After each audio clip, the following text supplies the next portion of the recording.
It wasn't supposed to end like this. A two-time MVP, a champion, a cornerstone, and yet, here we are. Wondering if the walls of Milwaukee are starting to crack? Giannis Antetokounmpo isn't asking out, but he's watching. And everyone else, they're circling. Like a bunch of sharks who smell blood in the water. Guys like Giannis don't become available every day. And when they do, there isn't a single team that wouldn't want to add this freak of nature and first ballot Hall of Famer to their squad. 2019 Kia NBA Most Valuable Player goes to Giannis Antetokounmpo.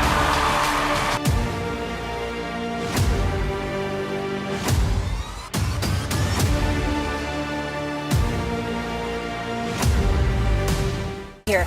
The Milwaukee Bucks were eliminated from the first round of the playoffs for the third time in a row after they lost to the Pacers in 5 games. Following this exit, our Shams Charania reported Giannis Antetokounmpo, for the first time in his career, is open to potentially leaving Milwaukee and requesting a trade from the Bucks. The Bucks are no longer contenders. Dame ain't walking through that door anytime soon, and Giannis ain't getting any younger. The Bucks window is pretty much closed, and Giannis isn't at the point in his career where he wants to go through a full rebuild any longer. His time is now, and that means he will soon be headed for the exits. Injuries, aging stars, and questionable coaching decisions have slowly nudged this supposed super team towards uncertainty. Giannis has been one of the most loyal superstars the league has seen, but for him, loyalty has its limits. This isn't a story about demand, it's a story about momentum. Remember how Dame was loyal? Remember how KD was locked in? So does Giannis. He said it himself. I'm not gonna sign anything unless everybody is on the same page. Spoiler, they're not. So let's talk destinations. Number 1, the New York Knicks. The Mecca, the market, the madness. In fact, it's even being reported Giannis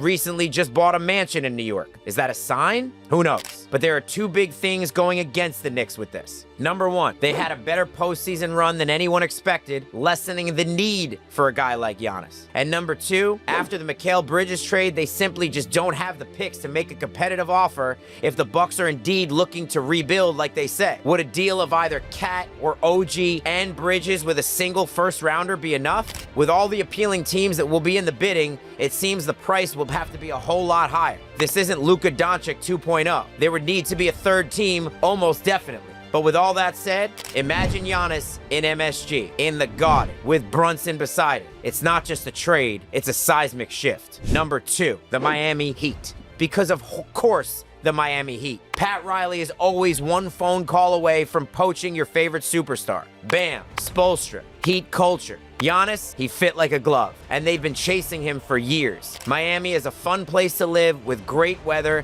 and, most importantly, no state income tax. There's already been reports that Giannis wouldn't mind a situation like that. Who wouldn't? He would save over $25 million just in the next 3 years by living in Miami over New York. Would a package of Hero, another young player, and picks get it done? Seems light in my opinion, so let's continue. Number 3, the ridiculous options. The Los Angeles Lakers. It's only ridiculous until you realize the Lakers have been here before and pulled off the ridiculous just a few months ago. Can they do it again? Can they pair Luka with Giannis and basically have every non-Laker fan across the globe wanting to protest? What would a package even look like in a trade like that? Austin Reeves, Dalton Connect, and picks, of which they only have a couple, seems lighter than a vegetarian breakfast. But it's the Lakers, so you never know. I do know one thing, Luka, Giannis, and LeBron on the same team, that may put the NBA ratings in NFL territory. Nah, they couldn't do this again, right? Number 4. This one somehow seems even more ridiculous, until you remember how fast the Warriors flipped D'Angelo Russell into Andrew Wiggins and a ring. Giannis with Steph and Draymond, Kuminga, Moody, and picks might not sound like much, but in a fire sale, you never know. And remember, to make the contracts work, Jimmy Butler would likely have to go back in the deal unless there's a third team involved. And at this point, I don't see why the Bucks would entertain that. However, it's the Warriors, and they seemingly always find a way. Golden State could be lurking. Number 5, the Houston Rockets. Now we're getting closer to reality. A young core, a great coach, and the most assets in the league. They can offer a package including a few of Jalen Green, Alperen Sengun, Tari Eason, Cam Whitmore, and Reed Shepherd, who was last year's number 3 pick, plus draft picks. If Giannis would be open to this, it could be one of the more enticing packages for the Bucks. And if the Bucks do indeed embrace a full rebuild, this would be the move.